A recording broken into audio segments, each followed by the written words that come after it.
자, 안녕하세요. 절규 대표입니다. 자, 연휴가 내일부터 시작되는데요. 연휴 관련해서 연휴 전에 제가 시황을 한번 올려드리려고 오늘 뭐 짧지만 시황을 좀 올려드리겠습니다. 이제 오늘이 되면 3분기가 끝나요. 그래서 굉장히 의미가 있는 이제 통계치 재료가 나타나죠. 그래서 제가 보니까요. 3분기가 끝나는 시점에서 보니까 외국인들이 지금까지 계속 거의 매수만 하다가 그 3분기에 거의 4조 정도 매도를 했습니다. 그러니까 기관하고 합하면 거의 8조가 넘어가는 매도가 오랜만에 나온 거죠. 굉장히 좀 이례적인 케이스라고 볼 수 있겠죠.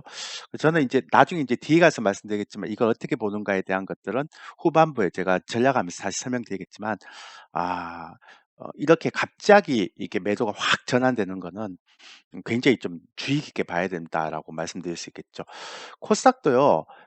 지난번에 얘기 드렸던 것처럼 에코에 포함된 그 종목들이 상당히 많이 떨어지고 있고요. 기관들도 많이 떨어지고 있습니다. 근데 이게 가장 최악의 경우라 그랬죠. 왜냐하면 시가총액 1위, 2위인 에코프로하고 에코프로 BM, 아니 시가총액 1위는 아니지만 어쨌든 시가총액 상위 종목인 에코하고 에코프로 BM이 외국인과 기관이 다 사면서 잡아주면서 오히려 다른 종목들이 계속 떨어지는, 그래서 체감 지수가 굉장히 안 좋아지는 역할을 하고 있다. 그래서 에코나 에코프로 BM을 외국인이나 기관이 많이 사서 받쳐주는 건 좋은데 에, 반대급부로는 체감 지수가 굉장히 안 좋아졌다. 그러니까 다른 기타 종목들이 급속하게 떨어진다는 건 굉장히 안 좋은 형태죠.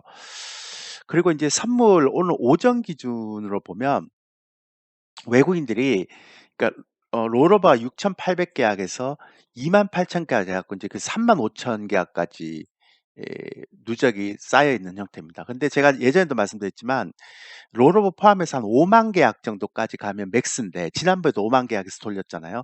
근데 지금 아직 그 5만 계약까지 14,000 계약이 여유가 있어요. 15,000 계약 정도가.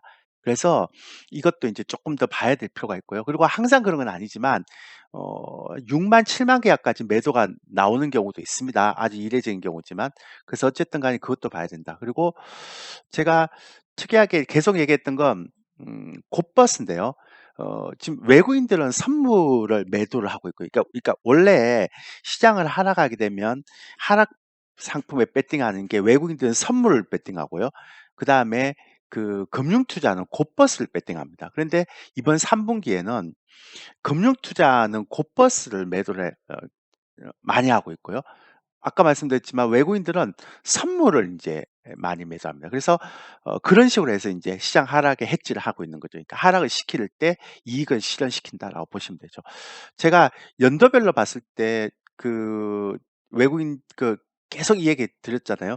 금융투자가 작년에도 이렇게 곧버스 사고 올해도 이렇게 사고 있는데 누적이 굉장히, 그러니까 이제 한 4천 계약 올랐겠죠. 그러면 이제 한 15,000 계약 정도 되는데요. 이게 이제 장기적인 악재다라고 얘기를 했는데 지금 이번에는 분기별로도 곧버스를 4천 계약을 매수를 하고 있습니다. 그래서 전체적으로 외국인들이 선물을 환매수하거나 빠르게 환매수를 하거나 매도를 했던 것들에 대한, 그리고 곧버스를 금융기관이 좀 줄이지 않은 형태에서는 급격한 시장의 어떤 변화는 좀 쉽지 않지 않을까라는 생각을 하고 있고요. 이렇게 투자 심리가 안 좋아서 계속 흘러내리고 있는데 생각보다 이 신용 잔고가 이렇게 많이 안 나와요. 예. 제가 계속 말씀드리지만. 그러니까 생각보다 잘 안 나와요. 그러니까 올해 2월 달에서 샀던 것들에 대한 개별주가 이렇게 잘 안 나와요. 그러니까 2차 전지가 올라가면서 지수를 끌어올린 거고 나머지 종목들은 다 떨어졌죠, 지금 체감 지수가. 근데 그 이렇게 신용잔고에 들어가 있던 것도 2차 전지 좀 많이 있지만 생각보다 이 신용잔고가 많이 줄지 않아요. 그러니까 이것도 이제 굉장히 좀 부담스러운, 이제 종목들로 보면 굉장히 부담스러운 사항인데, 그래서 이제 제가 간단하게 좀 정리를 해 보면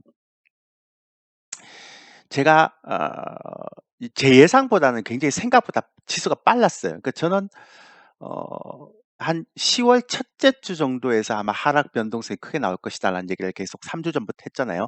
3주 전부터 9월 초부터 계속 여러분한테 말씀드렸는데 이게 9월 중순 이후부터 시작해서 빠르게 지금 하락 변동성이 나와 버렸습니다. 그러니까 제가 예상했던 것보다 한 보름 정도 빨리 나왔는데요.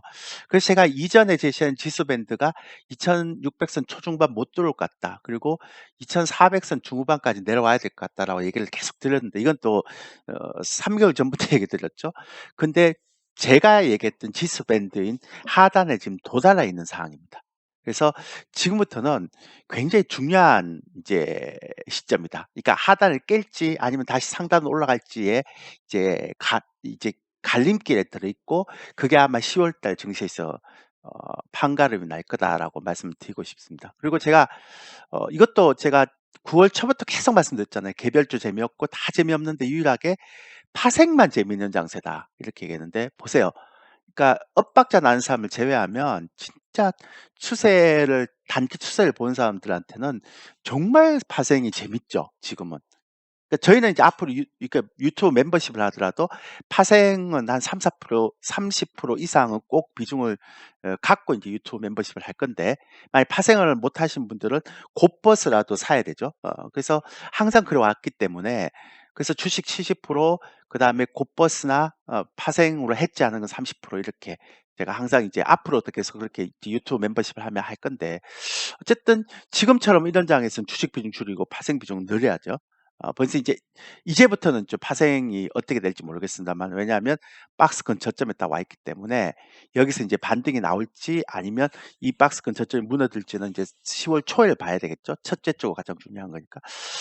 페드의 긴축 우려감, 국채 금리 상승, 그다음에 경기 침체 이런 것들은 지금 투자 심리를 위축시키고 개별 종목들을 흘러내리는 장세로 보는 거죠. 그래서 인제 그건 이제 크게 중요하지 않다라고 볼 수 있는 거고요. 제가 인제 지난번에 페드 FOMC 회의하기 전에 이제 시황을 올리면서 "이번 FOMC는 점도표를 확인해야 된다."라고 얘기했는데 생각보다 매파였습니다. 예. 그래서 그게 인제 꽤 영향을 미치는 거고요.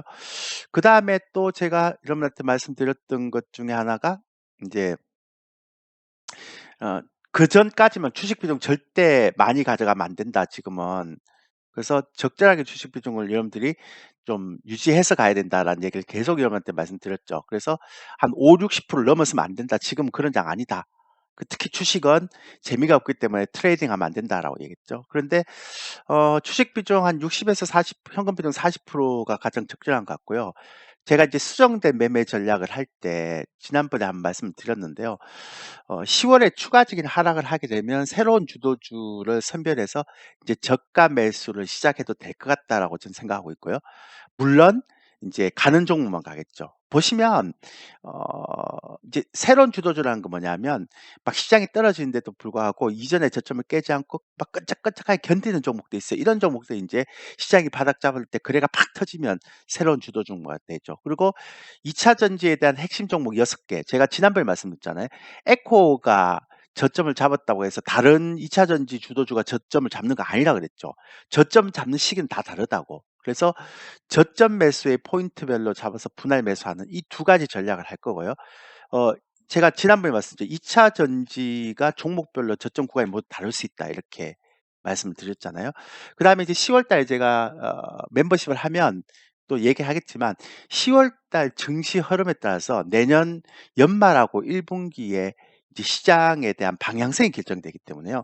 10월 달 증시는 굉장히 중요하다라고 볼 수 있습니다. 그래서 이 세 가지가 이제부터 여러분들이 좀 준비를 해야 되는 시기인데요.